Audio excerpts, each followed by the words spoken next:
Ela é coordenadora de redação e produtora executiva na CNBC no Brasil. Jornalista de economia há 15 anos, passou pelas maiores redações do país, como TV Globo, CNN, Valor Econômico, Forbes e Folha de São Paulo. Formada em jornalismo pela Universidade Presbiteriana Mackenzie em 2005, tem curso de economia para jornalistas pela FIP, de relação com investidores na Sampo Escola de Negócios e MBA em economia e finanças pela FIA, entre outros. Foi gestora de núcleo editorial em agência de comunicação empresarial, editora-chefe de revista de negócios e editora-chefe de conteúdos digitais. Entre 2020 e 2022, produziu mais de 600 matérias de economia para a TV. O projeto Memória do curso de jornalismo recebe a jornalista Juliana Colombo. Juliana Colombo, que prazer te receber, muito obrigado. Que introdução linda, amei. Tudo isso, quanta Nossa, coisa. Um filme. Quanta coisa, hein? Um filme na minha cabeça. Desde 2005, quanta coisa. Quanta coisa. 20 anos. 20 anos. Ninguém faça conta, por favor, né? Vamos passar essa parte. E como é que você chegou ao jornalismo? Como é que você escolheu o jornalismo? Por que o jornalismo? Nossa, Wanderlei, clássico, né? Porque eu sempre fui aquela menina que ia na cristaleira da avó, tirava os copos e ficava apresentando o jornal. Ou no metrô também, na janelinha, e ficava lá falando. Eu devia pensar o pessoal que estava lá, né, saindo do trabalho, cansado. Aquela menina não parava de falar no metrô o tempo todo. Então, eu sempre fui muito comunicativa, sempre gostei de escrever, de conversar e de saber da vida das pessoas. Eu sempre fui aquela pessoa que perguntava por quê, por quê, por quê. Então, foi super fácil para eu escolher. Eu nunca tive dúvida alguma que era o jornalismo que eu ia fazer. Ensino médio? Desde sempre, assim, desde sempre. E como é que você chegou ao Mackenzie? Eu cheguei ao Mackenzie, eu trabalhava para pagar o meu cursinho, né, para fazer faculdades, e na hora de aplicar eu precisava de um curso que fosse na parte da tarde, porque eu trabalhava de manhã e não podia sair desse horário de manhã. E eu falei assim, tá bom, eu vou escolher esse curso aqui, não sei o quê, do Mackenzie e tal. Mas quando eu cheguei aqui, foi a melhor coisa que me aconteceu. Eu trabalhava na Telefônica na época, não era nem Vivo. Que era no centro da cidade. Na Lapa. Na Lapa. E fazia exame, não tinha nada a ver com jornalismo, era exame de linhas. Eu entrava por meio de tecnologias para consertar as linhas fixas. Explicar o que é linha fixa, né? Sabe, telefone, tinha fio, né? Pois é. E eu ajudava a consertar, era muito bacana, e eu já fazia os quadros de avisos informativos, fazia algumas coisas lá também para poder estar dentro, né, de escrever, né, não só trabalhar com aquilo que não tinha a ver com jornalismo. E aí comecei no Mackenzie, que era à tarde, dava certinho, eu trabalhava das 5 da manhã até meio-dia e pouco, comia e vinha aqui para o Mackenzie. E foi muito bacana, a melhor coisa que eu fiz foi vir aqui para o Mackenzie, posso dizer assim, de boca cheia. E como é que foram os seus 4 anos de formação? O que você mais gostava, o que mais te agradava? Prática, teoria? O que era mais relevante para você? As relações todas, sempre. Na minha vida eu sempre fui pautada por relações. Assim. Apesar que você era muito tímida. Eu era tímida no início, porque eu sou muito observadora, eu gosto de observar. De repente, assim, se uma pessoa ela chega mais cabisbaixa, não sei o quê, eu já tendo a ir lá perguntar, tá tudo bem, e não sei o quê, uma coisa assim, sabe, de observar, sempre fui muito observadora. E aí, depois que eu conheci todo mundo, nos últimos anos, a gente acabou, né, se abrindo e construindo uma rede bacana. Então, sempre foram as relações, a gente tinha ali pessoas que vinham de outros estados, né, ou de São Paulo mesmo, do interior de São Paulo, para estudar no Mackenzie, então era super bacana conhecer essas pessoas. E os laboratórios também, muito interessantes. A gente é a 4ª turma, né? Então, era tudo novinho, era tudo tinindo, tudo muito bonito. A parte da TV era bonita, os computadores que a gente ia aprender a diagramar também eram lindos, então aquilo me chamou a atenção. E, então, as relações com a parte de laboratório e os professores também. Você imagina que logo no meu primeiro ano, Torres Gêmeas, 2001. World Trade Center, 2001. Então, o que aquilo significava para a gente que estava começando a tentar ser jornalista, a entender, né? Você imagina o mundo inteiro falando sobre aquilo, a ótica nossa, olhando o que estava acontecendo, tentando entender a parte histórica. Foi logo no primeiro semestre. Foi logo no primeiro semestre, as primeiras aulas a gente já teve que fazer sobre isso. E aí todas as outras matérias, elas foram pautadas naquilo, né? Então, em TV, o que a gente pode fazer? Na parte de semiótica, o que a gente pode olhar, né? O que significa aquilo, né? O símbolo das torres gêmeas. Então, foi muito interessante. Então, foi uma boas-vindas, assim, incrível, que eu falei, é aqui mesmo que eu quero ficar 4 anos, vai ser maravilhoso.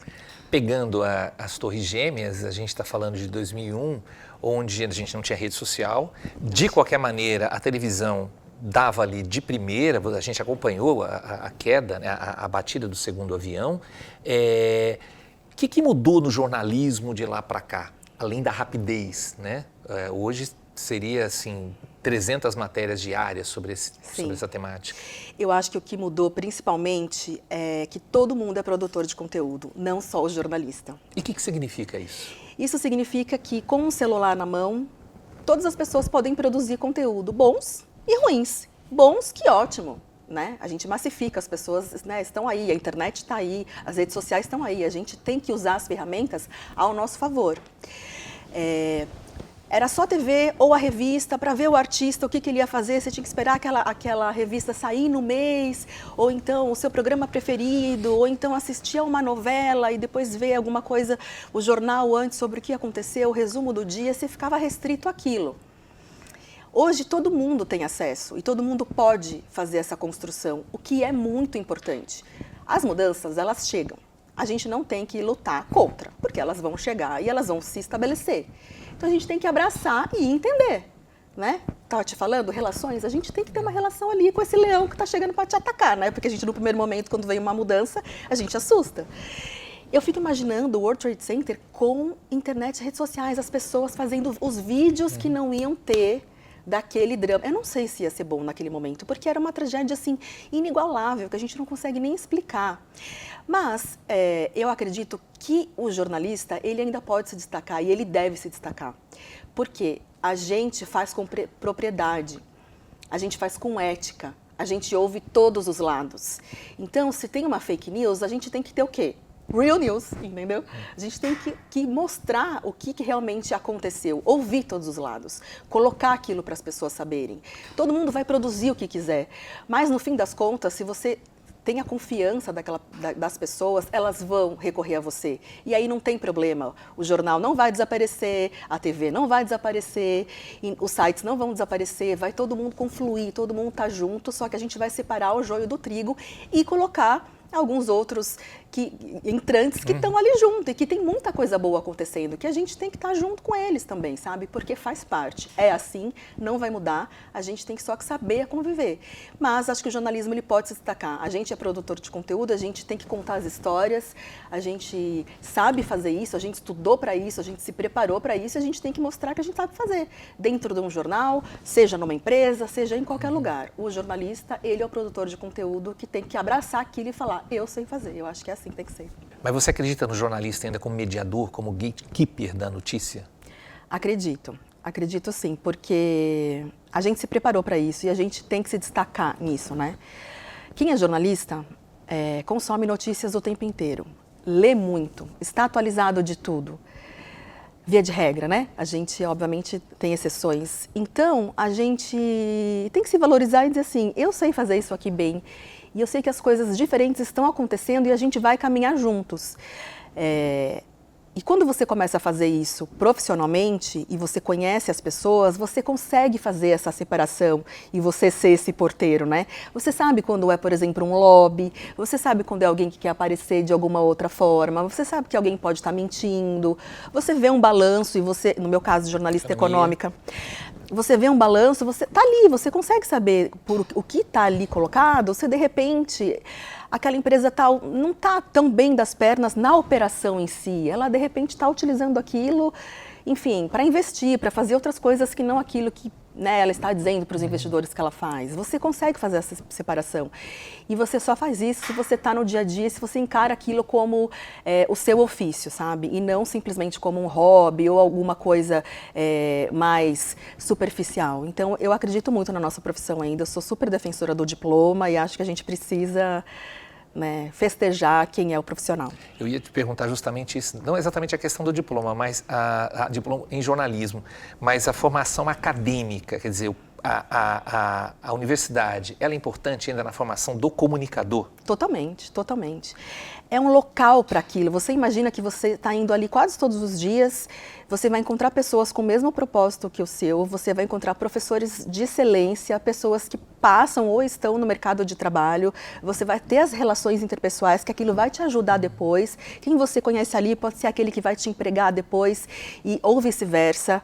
Então, isso tudo é muito importante, faz parte da formação. Você ter um lugar para ir, você ter um momento de estudar, você parar, você ler, você refletir, preparar um paper, preparar alguma coisa, te coloca ali num espaço muito importante, que você naquele momento pode ser apenas um trabalho. Ai, meu Deus, tem que fazer esse trabalho aqui para entregar, não vejo a hora de ir para o bar. Ok, você vai ter as duas coisas, mas depois você vai agradecer, porque aquilo ali te preparou para uma entrevista, você vai lembrar de alguma coisa em alguma entrevista de emprego, ou quando você vai entrevistar alguém, aquela pessoa leu aquele mesmo livro que você estava lendo na faculdade. Isso é muito importante. Então, esse espaço de convivência e de você se aprimorar, de se autoconhecer, porque as pessoas novinhas, né, a gente chega ali sem saber nada. 18 anos. 18, 19 anos, ali aquele monte de gente à tarde, você imagina? E saiu grandes pessoas, assim, eu sei que os meus colegas são profissionais maravilhosos e tá todo mundo super bem. Eles vão adorar ouvir. E, enfim, eu sou super defensora desse espaço acadêmico para formação, assim, não só em jornalismo, mas em todas. Juliana, imagina que você não pensava em fazer o que você faz hoje, na época da faculdade, até porque economia sempre os alunos olhavam com certo, puxa, não quero fazer isso. Você tinha alguma intenção dentro da faculdade, alguma coisa mais direcionada? Olha, sempre foi TV a minha primeira intenção, tanto que eu fui apresentadora aqui da TV Mackenzie. Mas eu trabalhava era estagiária eu comecei no estágio em assessoria de imprensa. Não fazia assessoria, fazia parte a gente chamava de termômetro da imprensa. A gente lia todas as matérias com um direcionamento. Então eu tinha um cliente. No meu caso era o Banco Central e o Ministério da Economia. Eu tinha que ler tudo de economia. E eu tinha que escrever, olha, a Folha de São Paulo falou super mal de que o Henrique Meirelles, que era o presidente do Banco Central na época, 2003, no Lula 1, persegue o núcleo de inflação. Mas por que tem que perseguir o núcleo de inflação? Tem que deixar... Eu falava, o que é núcleo de inflação, meu Deus? Que núcleo é esse que eles estão perseguindo? Onde é que está esse núcleo? Eu falava, eu não estou entendendo. Como que eu vou escrever? E a gente mandava para os diretores e o presidente do Banco Central. Eu falava, eu não posso escrever uma coisa errada aqui. E todos os meses a gente ou ia a Brasília, e isso eu com 20 e poucos anos, ou ia a Brasília ou aqui no Banco Central, na Avenida Paulista, e apresentava para eles os resultados, porque aquilo viravam números e a gente dizia, olha, tal veículo... Todos os dias falam mal de vocês, porque era uma ferramenta para a assessoria de imprensa utilizar e fazer os seus encontros de relacionamento, então a gente auxiliava. Falei, não dá para eu chegar e sem saber nada, eu preciso saber de economia. E foi justamente quando estava tendo a aula de jornalismo econômico com a Jung, aqui, e eu conversei muito com ela, e todo mundo na classe, que coisa chata, e não sei o quê. Eu falei, não, mas eu me apaixonei. Conforme eu ia lendo mais, eu queria saber mais. Eu não queria saber mais sobre a ótica da Folha de São Paulo, eu queria saber o que era o núcleo de inflação. Então, quando eu terminei o estágio, que eles iam me contratar, eu pedi demissão e fui para Londres e fui estudar finanças e business e English lá. E também aprimorar o inglês, e falei, quando eu voltar, eu vou para a redação de jornalismo econômico. E aí mudou totalmente, eu falei, onde eu for. Quando eu voltei, eu fui para a Folha de São Paulo, no jornal popular que eles tinham, que se chamava Agora. Agora São Paulo. Agora São Paulo. E não era a economia a página, era a grana. Porque era muito popular e era maravilhoso, porque saía a decisão do Banco Central, da taxa Selic, eu não tinha que falar, nossa, agora os investimentos e tal. Eu tinha que falar assim, olha, dona fulana, no carnê da sua geladeira, vai ficar tanto mais caro E o que tanto falta, mais né? barato. Isso acho que falta constantemente para a gente, né? Sim. Que não tem um conhecimento tão grande da área econômica. Sim. Né? E isso me ajudou muito, porque eu tinha que traduzir, porque eu tinha que colocar para o popular. Então, eu aprendi ainda mais, né, com tudo isso. Eu aprendi todas as terminologias, fui estudar, depois eu fiz um monte de cursos também de economia e de coisas. Fiz finanças na Califórnia, louca, quem vai para a Califórnia estudar finanças, mas enfim, fui. Foi muito, muito legal. Eu amo jornalismo econômico, eu acho que as pessoas têm ainda um pouco de preconceito, justamente por isso, por essa barreira aí de entrada, de achar que é difícil, de achar que é só número, mas tem tanta história, número, te conta o que você quiser, é maravilhoso.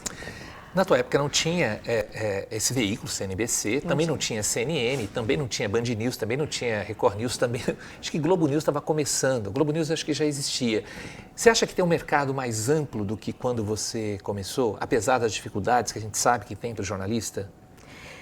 Acho que sim, com certeza. Principalmente nesses casos que você citou do jornalismo econômico, né? Porque a gente começou a ficar mais visível para o mundo, né? A partir ali de 2010, que a gente cresceu bastante, depois a gente foi decaindo. Inflação sempre foi uma preocupação, mas a gente sempre foi muito parceiro de grandes países, China e Estados Unidos. Então, o tempo inteiro isso estava trazendo para cá não só exportação, né, importação nesse caso, mas também investidor. E aí a nossa bolsa também começou a receber esses estrangeiros e as pessoas começaram a também saber mais. Quando a gente coloca rede social nisso, que aí a gente vê influenciadores falando de finanças, a gente percebe que tem um caminho aí para todo mundo tentar entender do que realmente está falando. Porque não é simplesmente você dizer, corta o seu cafezinho que vai fazer toda a diferença, né, no seu investimento. Não é por aí. Então, também pode ser, mas as pessoas queriam saber mais. E aí na TV, né, quando você junta a TV, que aí você deixa mais palatável, com imagem, com gráfico, com pessoas falando, assim, é um leque de coisas que podem ser feitas em jornalismo econômico. No caso da CNN, internacional e política também muito forte também, né? A gente veio com o padrão da CNN mesmo. E na CNBC hoje é economia e negócios 15 horas ao vivo por dia, todos os dias. Você citou uma figura que não existia também 20 anos atrás, que é o influenciador. Qual a importância desse sujeito, dessa moça, enfim, desse personagem para a comunicação hoje em qualquer área? É muito importante. De novo, eu sempre bato nessa tecla, a mudança a gente tem que abraçar, a gente não tem que repelir. A gente pode questionar, mas a gente não pode repelir. Os influenciadores estão aí. E assim como a gente faz a parte ali, joio do trigo, a gente consegue fazer também. Mas você tem que conhecer, né? Qualquer um pode pegar um celular e fazer conteúdo hoje. Se esse conteúdo é bom ou ruim, tem público para tudo, sabe? Mas eu acho que deixou o jornalismo um pouco menos sisudo. Quando você traz um influenciador que vem e abre a câmera e fala, olha só, para de tomar aquele cafezinho, porque esse cafezinho está deixando o seu orçamento 30% mais alto. O meu cafezinho que eu tomo, na verdade, é um livro que eu estou lendo aqui durante, entendeu? É interessante isso também, a gente não pode negar. E aí, se essas pessoas que estão chegando de 20 e poucos anos assistem um jornalismo, boa noite, estamos aqui, vamos falar do preço do café, todo mundo já dormiu. Não dá mais para ser assim. Então não dá para a gente abrir a câmera e falar qualquer coisa, como também não dá para a gente ser sisudo ao ponto das pessoas dormirem. Então eu acho que essa retroalimentação é muito importante e é saudável, né? Porque aí, mesmo lá, por exemplo, na CNBC, que é um canal totalmente de economia e negócios, a gente tem programas que falam de economia de uma forma mais leve. A gente fala de influenciador, a gente leva a marca para falar como que ela cresceu, se uma startup surgiu, como que foi aquilo. A gente mostra o porão daquela pessoa que estava começando a fazer as coisas dela.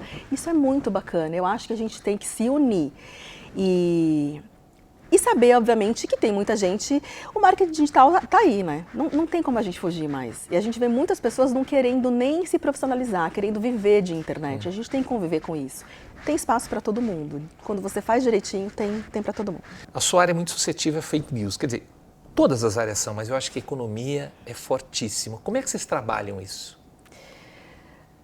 Com informação correta, com a gente falando com as fontes. Então, quando você vê que vão acabar com o Pix, que vão fazer alguma coisa com o seu dinheiro, a gente fala, bom, é isso mesmo? A gente ouve um lado, a gente ouve o outro, a gente ouve quem falou aquilo, e a gente tenta trazer pessoas que saibam o que estão falando, que estão naquele meio. Então, analistas, por exemplo, que estão em Brasília cobrindo o Ministério da Fazenda há muitos anos, que sabe quem são aqueles personagens que estão ali no entorno, e ele vai contar o que aconteceu no bastidor, o que é, o que não é, sem julgar, porque a gente não tem que julgar o governo, a gente não tem que julgar o influenciador que falou alguma coisa, a gente não tem que dar a nossa opinião sobre nada daquilo. A não ser que ele seja um analista preparado para aquilo, ele pode ir um pouco além, mas a gente nunca vai dizer assim, isso aqui está errado, vocês viram que errado, que é isso? Não é assim, o certo é esse. A gente não pode fazer isso, a gente não é ninguém para fazer isso. Eu preciso da informação correta. Olha, segundo o Ministério da Fazenda, vai acontecer dessa forma, a partir desse dia, desse momento aqui. Antes eles falaram que é assim. E o que está saindo na internet, para vocês saberem, pode não... E a gente vai e a gente conta a verdade, simplesmente assim, sem fazer julgamento, porque a gente não cabe a gente fazer julgamento. É o leitor, é o telespectador que vai saber o que ele vai fazer com a vida dele. A gente só vai ser um meio ali confiável para dizer, eu sei que ali eu vou encontrar a informação correta. E ele vem até a gente para fazer isso. E todo mundo muito, muito, muito sério, com todas as informações que chegam, nada vai direto para o ar. A gente tem equipe que o tempo inteiro está pesquisando, está olhando, abre o balanço da empresa. Mesmo quando vai um CEO falar alguma coisa do lucro, do faturamento, do EBITDA, a gente está com o balanço aberto para saber se é aquilo mesmo, se tá certo, sabe? A gente prima pela verdade o tempo inteiro. Juliana, vamos voltar lá para 2001? Vamos. Tem uma menina que está na Telefônica e ela quer fazer jornalismo. O que você falaria para ela? Eu falaria, faça jornalismo. Vá fazer o jornalismo no Mackenzie, mesmo à tarde, mesmo que você acha, será que eu faço à tarde? Parece que eu não vou estar estudando. Aquela coisa, né, que a gente tem na cabeça. Essas coisas que a gente inventa e depois elas vão caindo por terra, né? Faça, se entrega, se jogue, porque o campo ele é muito vasto e ele só está aumentando, não está diminuindo. A gente não tem que ter medo. A gente se prepara e a gente está apto a fazer o que tiver que ser feito em qualquer lugar, seja em redação, seja em assessoria, seja na empresa mesmo, dentro da empresa, seja nas redes sociais. Enfim, é um vasto campo que tem espaço para todo mundo. Pela sua empolgação, eu sei mais ou menos a resposta, mas eu vou perguntar de qualquer maneira. Algum arrependimento por ter feito jornalismo? Nenhum. Absolutamente. Eu amei cada segundo que eu passei na faculdade, recomendo e sempre soube que eu ia fazer isso. Sou muito feliz com a minha profissão, com os meus colegas, com as pessoas que eu encontro, com quem eu posso encontrar todos os dias, conhecer pessoas diferentes. Normalmente são pessoas que estão empreendendo, que estão começando os seus negócios, ou pessoas que já estão há muitos anos naquela empresa, que são CEOs, são pessoas que contam a sua trajetória. Então é muito interessante saber a história dessas pessoas e poder contar para os outros também. Então é muito gratificante, com certeza. Eu faria jornalismo 1000 vezes. E é muito gratificante também a gente ouvir a sua história, ouvir a história dos seus colegas, ouvir o que vocês têm a dizer também para a gente, né? Para a gente como professor e para os novos alunos. Obrigado por você ter vindo, Juliana. Muito obrigada. Bom esse bate-papo, esse aprendizado. Para mim foi um grande aprendizado. Obrigado. Para mim também. Eu amei. Obrigada. Obrigado. Obrigada.